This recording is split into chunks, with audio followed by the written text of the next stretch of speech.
Today we're going to talk about formulaic language. Idioms are a type of formulaic language. Formulaic language consists of fixed expressions which you learn and understand as units rather than individual words.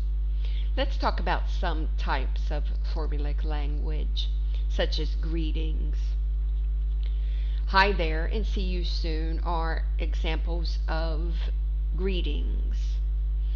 Good wishes is also another type of formulaic language, and some examples would be happy birthday, happy anniversary, or Merry Christmas are some examples of good wishes. Another type of formulaic language would be prepositional phrases. What are some examples of prepositional phrases? Such as at the moment, in a hurry, and from time to time are some examples of prepositional phrases. Another type of formulaic language would be sayings, proverbs, and quotations, such as it's a small world, or don't put all your eggs in one basket, or to be or not to be, that is the question. These are examples of saying, proverbs, and quotations. Another type of formulaic language would be compounds. What are some examples of compounds? They would be like car park, bus stop, and homemade are some examples of compounds. Another type of formulaic language would be phrasal verbs. Some examples of phrasal verbs would be take off, look after, and turn down are some examples of phrasal verbs. Another type of formulaic language would be collocations. And some examples of collocations would be blonde hair and deeply disappointed. Idioms are fixed combinations of words whose meanings is often difficult to guess from the meaning of each individual word. Let's take for instance, if I say, I put my foot in it the other day at Linda's house. I asked her if she was going to marry Simon. What does it mean?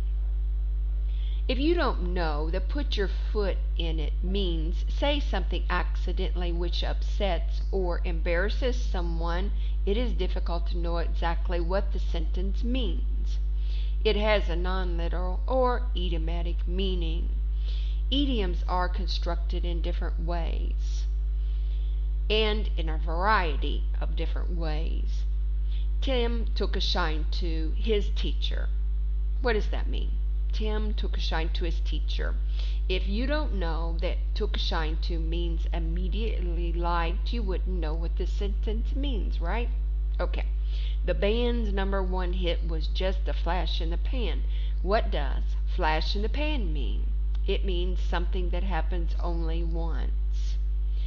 What about this example? Little Jimmy has been as quiet as a mouse all day. What does quiet as a mouse mean? He's been extremely quiet. What about we arrived safe and sound? What does safe and sound mean? It means that we arrived safely.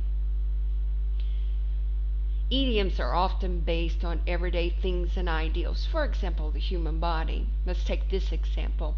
Mark and Alistair don't see eye to eye. What does that mean? Don't see eye to eye. It means don't agree with each other. Many idioms are quite informal, so you need to use them carefully. You will need to be able to understand a lot of idioms if you want to read English fiction, newspapers, or magazines, or understand TV shows, or films, or listen to songs. People also often use idioms for humor or to comment on themselves or other people or situations. You also sound more natural and fluent if you use idioms in everyday conversation or informal writing. Be sure are careful not to use many though. Now for the rest of this lesson, we will go into detail, give descriptions and more samples of formulaic language. And then we will do some practice exercises together.